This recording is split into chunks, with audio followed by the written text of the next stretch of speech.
Hello everyone, it's Rick Carson. We're at the beautiful Make Believe Studios, and today we're going to show you MBSI in a little bit of a mixing context. We had Jack record something for us with Ryan, and we've got a pretty cool little loop for you guys to check out. And we will go ahead and just walk through the plugin and some of its features, and you can hear how it sounds. So first, let's let you hear the music just completely raw from the room.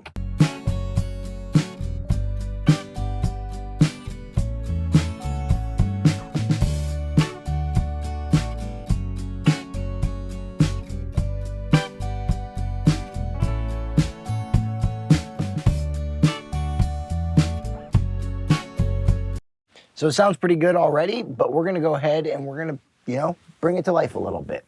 The first thing that I wanna do is I'm gonna pull up MBSI across the whole mix. And this is to replicate the sound of the stereo bus of the console, but also there's a really great compressor inside of MBSI, and I'm gonna utilize that as well as the EQ just to open up the top and the bottom end of the whole song. So let's go ahead and pull that up right now. I have a multi-channel version of MBSI open, and I'm gonna go and turn that into dual mono, so I split compressors. I'm also gonna turn my tolerances on. I like to leave this somewhere between 5 and 10%, which is where I believe that the actual desk tolerances would have been just based on the parts that were in there when it was new. So we did that, and I'm just gonna randomize it so that everything is like a fresh new channel, and we are gonna go from there.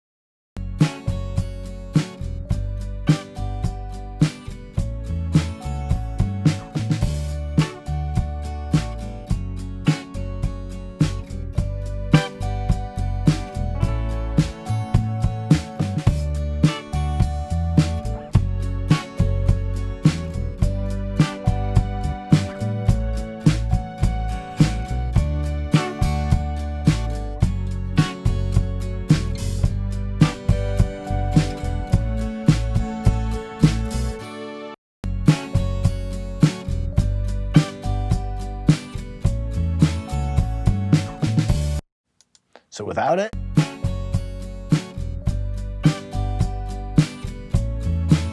and with it. And our peaks are staying relatively the same. We just have a little bit more perceived loudness going on just because our frequency response has changed. We brought up the low level stuff with the compressor. So now that we figured out the stereo bus, we're gonna go hop into some of the individual elements of the mix.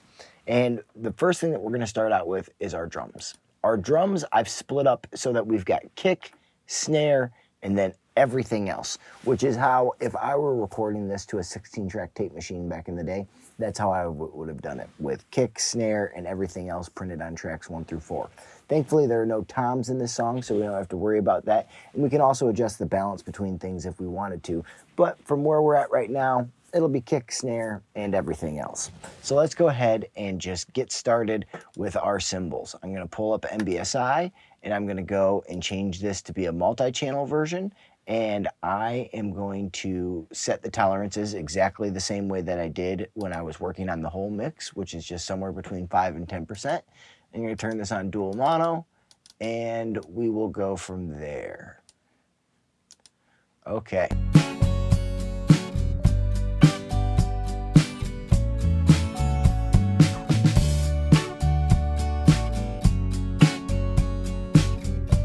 So Jack, who played the drums, is not really a drummer, so I'm just gonna use the compression to just try and make him a little bit more consistent.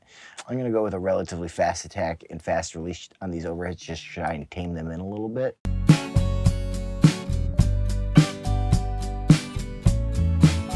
It's good, I can hear a lot more of that hi-hat coming through. Let's just turn this down a little.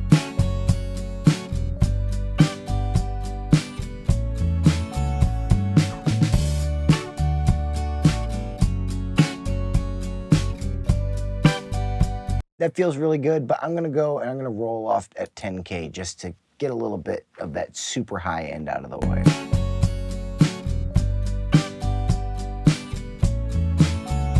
That was too dramatic for me, so I'm gonna turn that off. I'm just gonna try and bring back a little bit.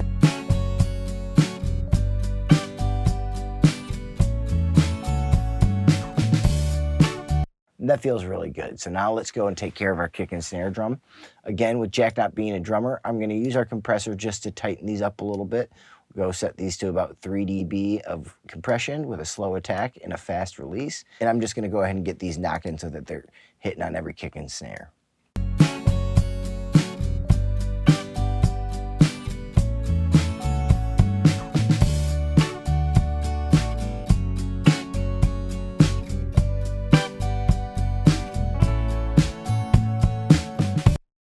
and that feels pretty good.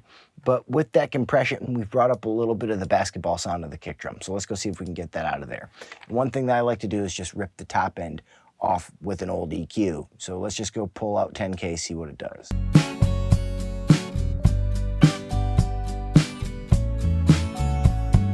And that feels really good. Let's see if we can, you know, make the bottom of our drum sound a little bit more solid.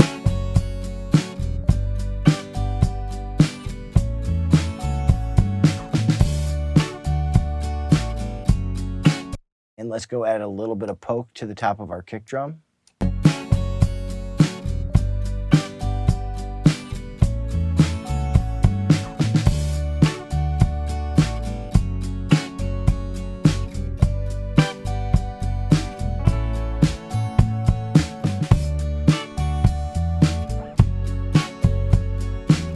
And let's change 10K to 8K and see if that does a better job getting rid of that thwap.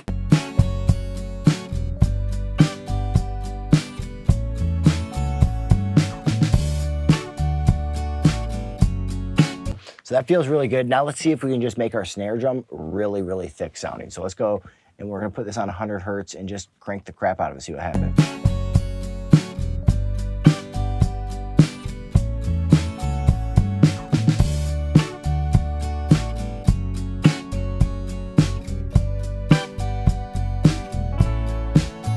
Feels real good. Let's see what happens when we open up the top. First, let's try and do it with the mic option, which will lift the top end naturally like the microphone preamplifier did, while also adding a little bit of crunch.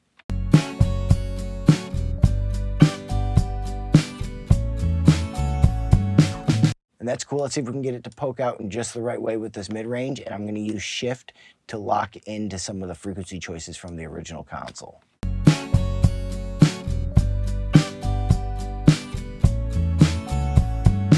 Okay, that sounded pretty good. Now let's go and let's just compare before and after what we've done on our drums. So we'll turn those off. And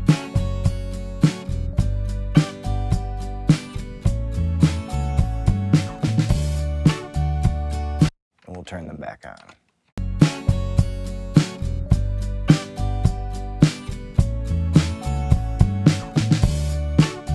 They're just feeling a lot more solid. They're a little bit more in your face, but not in an aggressive manner in any way, shape, or form. They've definitely got a vintage quality to them, but they're just hitting a little bit harder. The next thing that we're gonna go after is the rest of the music, first starting out with this bass guitar. And let's pull up MBSI, and let's go see what the legendary Bill Simzik has for us when it comes to a bass guitar preset. So let's pull this up, and you'll see, you know, we got a nice little vinyl graffiti over here. What does Bill have to say for us? Never let your monster lie down. So when it comes to this bass, I think that's exactly what's gonna be happening. So let's go ahead and check this out.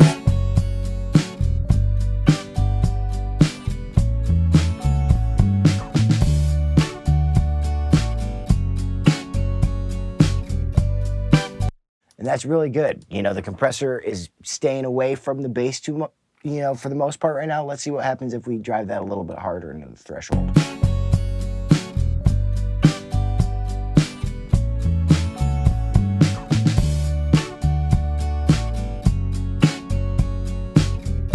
And I just think these are such great and interesting choices. We're boosting here at 197, and then we're also boosting here at 100 Hertz, which just sounds great. Very, very thick bass sound.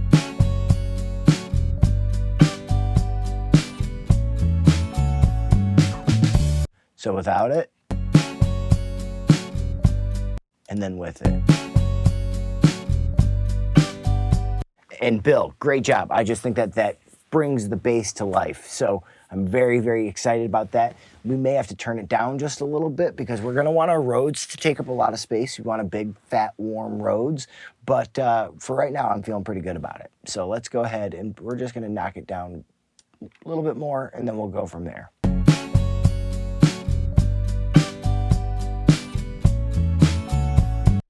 And let's go ahead and go after this. So we want the Rhodes to be warmer on the low end. So I'm gonna go ahead and turn that up, but I don't want too much highs and lows. So I'm gonna turn on both when it comes to these filters. And I'm going to steal Bill's trick. I'm going to go boost in the mid-range somewhere relatively wide and low.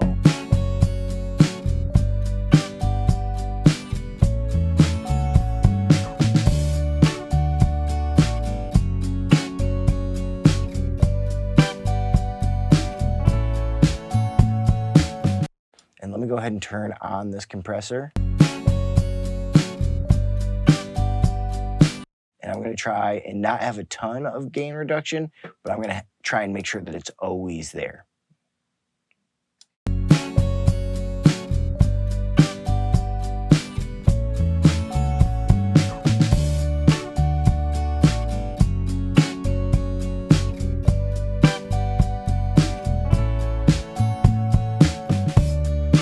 I'm going to see if I can actually utilize this mid-range band a little better to go after the melody that's happening in that.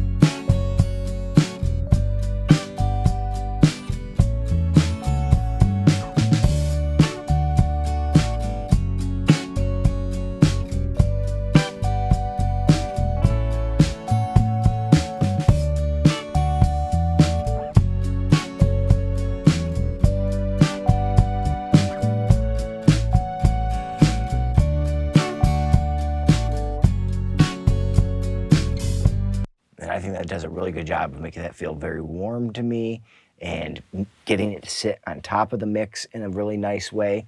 That's going to be a big feature. The next thing that we want to talk about is we want to go after this guitar here. This guitar is too loud right now. It's too aggressive.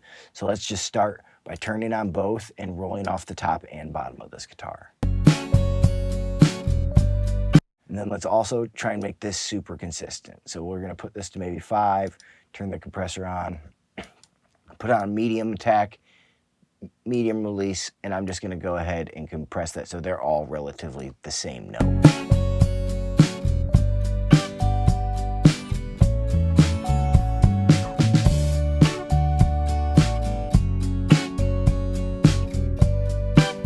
And now that's good. So those are, when he's doing the upstrokes, they're very, very consistent now. And it does a good job with the compressor to bring up the low-level information for when he sweeps through a chord. So now let me get these in a better place in the mix.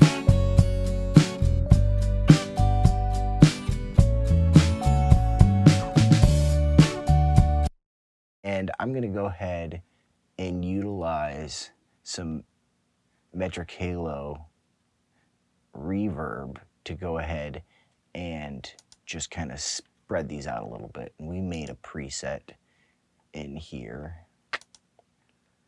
And we're just gonna go ahead and put on a plate. And we're just gonna take this.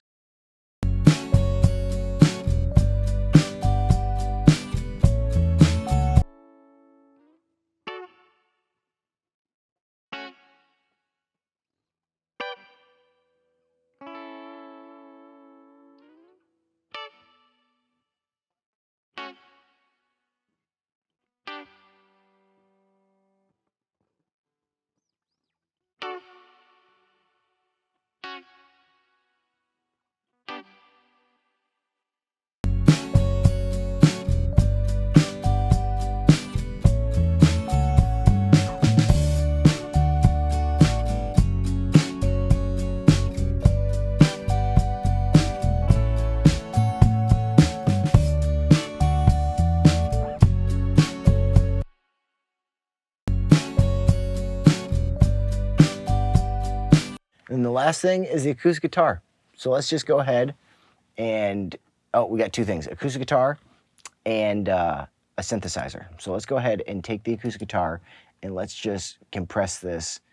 Actually, let's go see what Bill's got for us, because Bill made some wonderful presets. We can also get inspired by another vinyl graffiti. Made loud to be played loud. Okay, so it's an acoustic guitar. Let's get it rocking.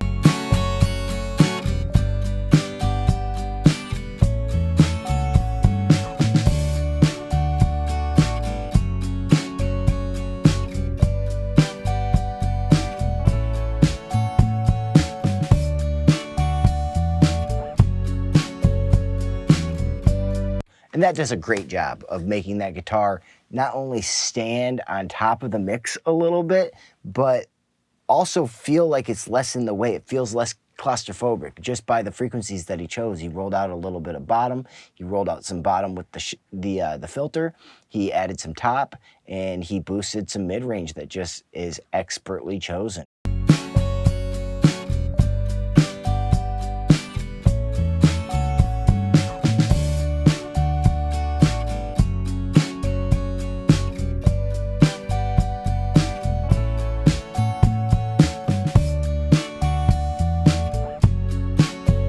And then we have a synthesizer.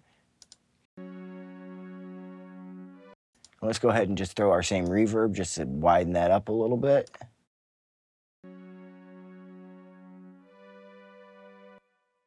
And we will go and try and make this feel a little warmer and felt more, but not too overpowered.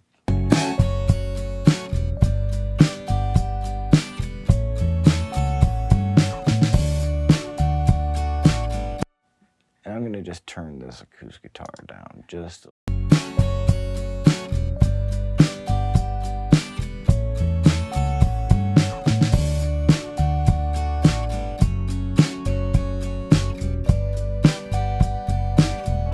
Now let's turn up our synth.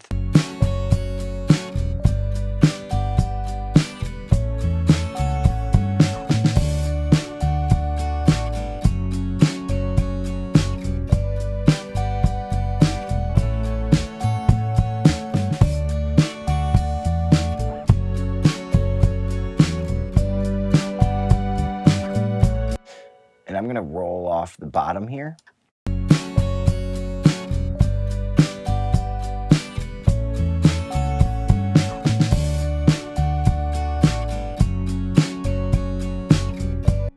Maybe turn down our guitar just a little bit more.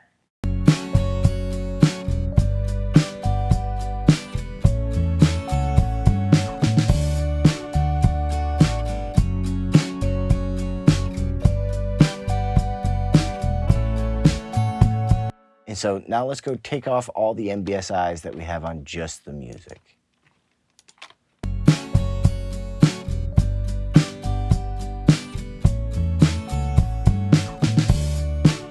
And here they are again with them on.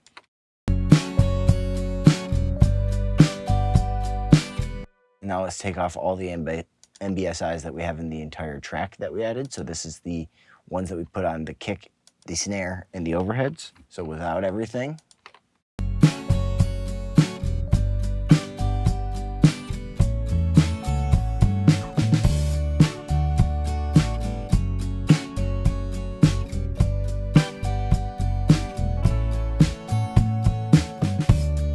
And then again with everything.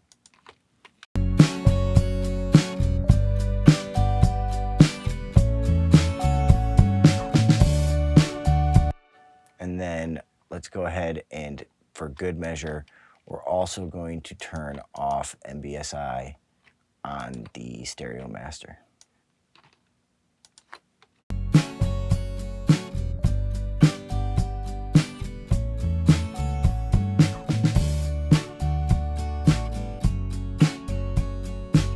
And then again with it on.